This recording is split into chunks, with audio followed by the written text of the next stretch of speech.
দেশ রূপান্তর একটি রিপোর্ট করেছে নাগরিক কমিটির উপর। সেখানে বলা হচ্ছে 2 মাসের মধ্যে নতুন রাজনৈতিক দল ঘোষণার প্রস্তুতি আছে চমক।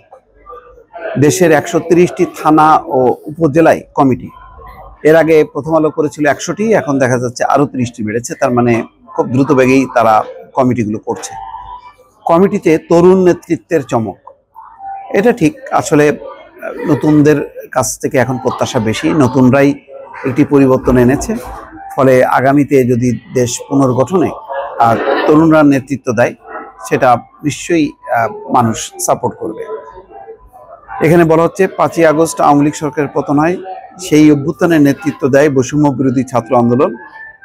অভ্যুত্থানের শক্তিকে সংহত করে দেশ পুনর্গঠনের লক্ষ্যে অভ্যুত্থানের নেতাদের উদ্যোগে গত সেপ্টেম্বরে যাত্রা শুরু করে জাতীয় নাগরিক কমিটি। ইতিমধ্যে নিউ ইয়র্ক টাইমস মার্কিন যুক্তরাষ্ট্রের প্রভাবশালী যে দৈনিক, তারাও কিন্তু একটি প্রতিবেদন করেছে, বলেছে যে ছাত্ররা বিপ্লবের পর দেশ পুনর্গঠনের কাজ শুরু করেছে।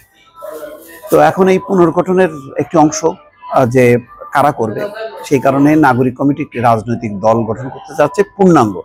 সেই রাজনৈতিক দলে কারা কারা আসবে? শুধু কি নবীনরা, যাদের বয়স ইতিমধ্যে 50 নির্ধারণ করা হয়েছে, তারা, নাকি আরো অবস্থিত যে অনেকগুলো ছোট ছোট রাজনৈতিক দল আছে, ছোট বড় মাঝারি, তারাও এর আওতায় আসবে? এখনো পরিষ্কার না। তবে বলা হচ্ছে যে চমক আছে। বর্তমানে একটি নতুন রাজনৈতিক দল গঠনের জন্য কাজ করছে সংগঠনটি। সেই লক্ষ্যে ঢাকা সহ সারা দেশের সংগঠনকে সুসংহত করছে তারা। ইতিমধ্যে দেশের প্রায় 130টি থানা ও উপজেলায় প্রতিনিধি কমিটি গঠন করেছে। এর মধ্য দিয়ে আগামী 2 মাসের মধ্যেই নতুন রাজনৈতিক দল ঘোষণার চূড়ান্ত প্রস্তুতি নিচ্ছে গণঅভ্যুত্থানের অন্যতম এই শক্তি।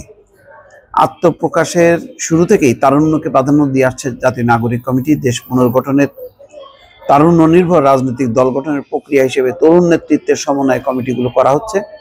প্রতিনিধি কমিটির সদস্যদের ক্ষেত্রে সর্বোচ্চ বয়সসীমা 50 বছর নির্ধারণ করা হয়েছে, যদিও ঢাকার মধ্যে সেটি 45 বছরের মধ্যেই সীমাবদ্ধ রাখতে দেখা গেছে। এসব কমিটিতে শিক্ষক, আইনজীবী, লেখক, চিকিৎসক, প্রকৌশলীরা যুক্ত হচ্ছেন। তবে জাতীয় নাগরিক কমিটি চমক দেখিয়েছে কেন্দ্রীয় কমিটিতে।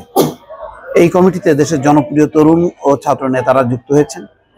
ঢাকা বিশ্ববিদ্যালয় কেন্দ্রীয় ছাত্র সংসদ ডাকসুর সাবেক নেতা, বিভিন্ন ছাত্র সংগঠনের শীর্ষ পর্যায়ের নেতা, অ্যাক্টিভিস্ট, চিন্তক, চিকিৎসক, আইন, সাংবাদিকতা সহ বিভিন্ন সেক্টরে বর্তমানে যেসব তরুণ জনপ্রিয় এবং গুরুত্বপূর্ণ অবদান রাখছে, তাদের সম্মিলন ঘটছে।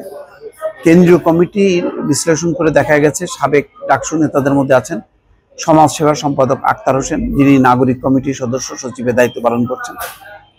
শামসুন্নাহার হলের সাবেক ভিপি শেখ তাসনিম আফরোজ ইমি, কবি সুফিয়া কামাল হল ছাত্র সংসদের জিএস মুনিরা শারমিন, বাংলাদেশ কুয়েত মৈত্রী হলের সংসদের জিএস শাগুফতা বুশরা মিসমা, নাগরিক কমিটির মুখ্য সংগঠক হিসেবে দায়িত্ব পালন করা সার্জিস আলম ছাড়াও অমর 21 হল সংসদের সদস্য ছিলেন।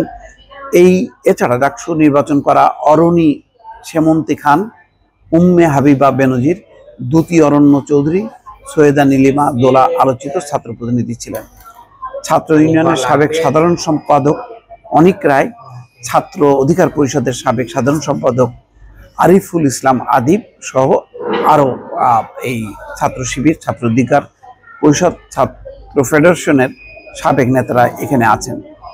এখন দেখার বিষয় যে অবস্থিত যে রাজনৈতিক দলগুলো আছে, সেই রাজনৈতিক দলগুলো কি এখানে শরিক হবে, নাকি শুধু এই তরুণরা মিলেই রাজনৈতিক দল গঠন করবে, সেটা বোঝা যাবে আগামী 2 মাসের মধ্যে, যে পুরো রাজনৈতিক দলের ধারণাটা কি হিসেবে তারা আনে। তবে তারা বলছে যে এখানে চমক আছে, বেশ ভালো চমক আছে। অর্থাৎ নাগরিক কমিটি যে নতুন রাজনৈতিক দল গঠন করছে, শুরুতেই বেশ তারা তাদের শক্তি জানান দেবে। ইতিমধ্যে 16ই ডিসেম্বর বিজয় দিবস উপলক্ষে কিন্তু তারা একটি তাদের শক্তি জানান দিয়েছে, বড় ধরনের তারা শোডাউন দিয়েছে। বোঝা যাচ্ছে যে আগামীতে তারা এই ধরনের আরো শোডাউন দেবে এবং তারা শক্তিরও চমক দেখাবে। নতুন নতুন রাজনৈতিক নেতা এবং ব্যক্তিরা যেমন অংশ নেবে, তেমনি তাদের সাংগঠনিক বিস্তৃতির ক্ষেত্রেও একটি চমক দেবে বলে অনেকে মনে করছেন। দর্শক, ভালো থাকবেন। আল্লাহ হাফেজ।